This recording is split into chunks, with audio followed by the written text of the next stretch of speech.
नमस्कार दोस्तों, स्वागत है आप सभी का एक और नए वीडियो में। दोस्तों आज हम बात करने वाले हैं रीडायरेक्शन के बारे में। रीडायरेक्शन क्यों लगाते हैं और क्यों ज़रूरी है रीडायरेक्शन। तो 404 रीडायरेक्शन क्या होता है, 301 रीडायरेक्शन क्या होता है, तो उसके बारे में पूरा डिटेल जानेंगे आज हम।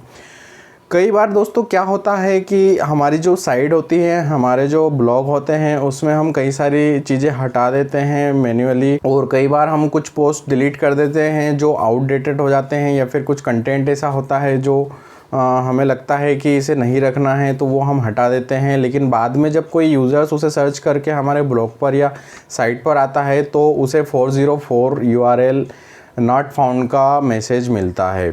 तो अब हम क्या करें, क्योंकि वो यूज़र्स हमारी साइट पे आया है और हम चाहते हैं कि उसका जो हमें ट्रैफिक है वो मिले। उस जो ब्लॉग पोस्ट थी वो काफ़ी अच्छी ब्लॉग पोस्ट थी और उस पर काफ़ी अच्छा ट्रैफिक भी आ रहा था, तो हमने किसी कारणवश हमने उसमें हटा दिया है उसे। लेकिन हम वो उस वाले ब्लॉग पोस्ट का जो उस वाले पेज का है ट्रैफिक सारा हम होम पेज पर लाना है, तो हमें उसके लिए क्या करना होगा और क्या प्रोसेस रहेगी, और 301 मतलब किसी लिंक को मैन्युअली रीडायरेक्ट कैसे करना है, तो आइए जानते हैं।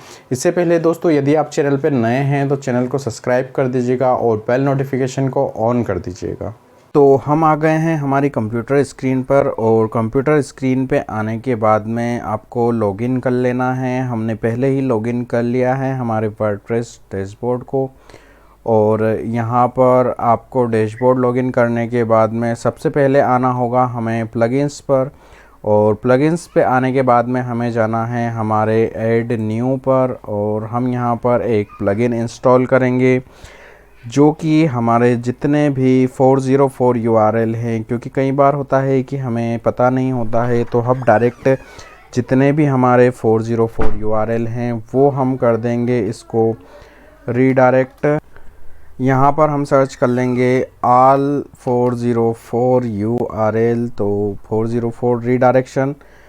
यहाँ पर आने के बाद में ये ऑल 404 का जो ये वाला प्लगइन है आप देख पा रहे हैं, 404 पूरा रेड कलर में WP के द्वारा है, तो ये से हम कर लेंगे इंस्टॉल। और इंस्टॉल करने के बाद में इसे कर देंगे हम एक्टिवेट। ठीक है, तो एक्टिवेट करने के बाद में जितने भी हमारे URL है, मतलब कि जितने भी हमारे 404 URL हैं वो सारे इसमें हमारे होम पेज पर रीडायरेक्ट हो जाएंगे। हम इसे सेटिंग में देख भी सकते हैं। यहाँ पर सेटिंग में जैसे ही जाएंगे तो सेटिंग में जाने के बाद में ये हमें दिखा देगा कि हमारे कितने URL यहाँ पर 404 वाले हैं। तो ये देखिए यहाँ पर इनेबल हो चुका है ये, और ये 404 URL हमारे होम पेज पर चले जाएंगे, और यहाँ पर 404 कितने URL हैं ये भी देख पाएंगे हम।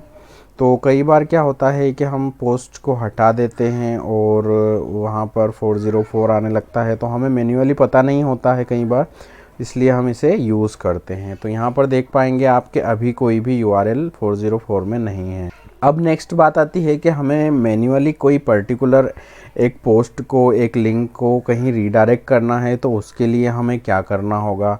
उसके लिए हमें सेम प्रोसेस फिर से जाना होगा हमारे प्लगइन्स पर, फिर ऐड न्यू प्लगइन्स पर जाना है, और ऐड न्यू प्लगइन्स करने के बाद में यहाँ पर हमें आ जाना है रीडायरेक्शन प्लगइन्स पर। ठीक है, तो रीडायरेक्शन जैसे ही हम सर्च करेंगे हमें पहला ही यहाँ पर रीडायरेक्शन प्लगइन मिल जाएगा, और रीडायरेक्शन प्लगइन मिलने के बाद में हम इसे इंस्टॉल कर लेंगे और इसे एक्टिवेट कर देंगे। तो यहाँ पर पहले ही हमारे पास में एक्टिवेट कर लिया है हमने, और अब हम इसके सेटिंग्स के लिए हमें जाएंगे हमारे टूल्स में, और टूल्स में जाने के बाद में हमें रीडायरेक्शन में जाना है।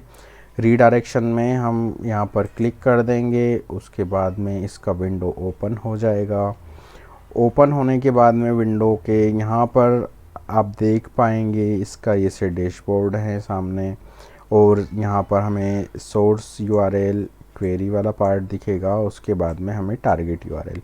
बाकी सारी सेटिंग्स हमें एज इट इज़ रखना है। जो हमारा सोर्स URL है जो कि हमें रीडायरेक्ट करना है उसे हम कर लेते हैं कॉपी, और कॉपी करने के बाद में मान लीजिए ये हमने कॉपी कर लिया, उसके बाद में हमें एक अदर साइट पे इसे रीडायरेक्ट करना है। मान लीजिए हमने कोई पोस्ट लिखा या फिर कोई भी ऐसा एक आर्टिकल या फिर कोई बैनर या फिर कोई और चीज़ लगाया है, तो विदाउट हार्म के, विदाउट किसी नुकसान के हमें अदर साइट को यहाँ पर बैकलिंक्स का भी एक काम हो जाएगा। तो यहाँ पर हम इसे टारगेट यूआरएल देंगे। मान लीजिए हमें टारगेट यूआरएल ये दे देते हैं, क्योंकि गूगल है हम इसे नहीं देंगे क्योंकि कुछ भी गड़बड़ हो सकती है, हम दूसरी साइट को दे देते हैं। ये हम एक जो कैसीनो साइट है उसके लिए हम दे रहे हैं, ठीक है। तो ऐड रीडायरेक्शन कर देंगे हम। अब ये यहाँ पर हमें दिख जाएगा कि ये हमने 301 का रीडायरेक्शन लगा दिया है। अब हम जैसे ही हमारी जो ये पोस्ट हैं इसे रिफ़्रेश करेंगे जब, तो रिफ़्रेश करने के बाद में ये हमें कहाँ लेकर जाएगी, ये हमें नई साइट पर लेके आ गई है। तो ये नई साइट आ गई है। तो यहाँ पर दोनों चीज़ें हो गई हैं, हमें विदाउट बैकलिंक के डायरेक्ट रीडायरेक्ट हो रहा है और हमें कोई हार्म भी नहीं पहुँचेगा इससे, ठीक है। तो हम इसे वापस हमारे डैशबोर्ड पर बैक आ जाते हैं। तो आई थिंक आपको ये चीज़ समझ में आ गई होगी। 404 यूआरएल जो है हमारे, वो ब्रोकन लिंक जिसे हम बोलते हैं, या फिर जो यूआरएल हमारे एक्सेस नहीं कर रहे हैं, वहाँ पर हम 404 का यूज़ करेंगे। उसके लिए 404 आल 404 प्लगइन है, और जो हमारा मैनुअल रीडायरेक्शन का ऑप्शन है वो हम इस वाले प्लगइन से करेंगे, ठीक है।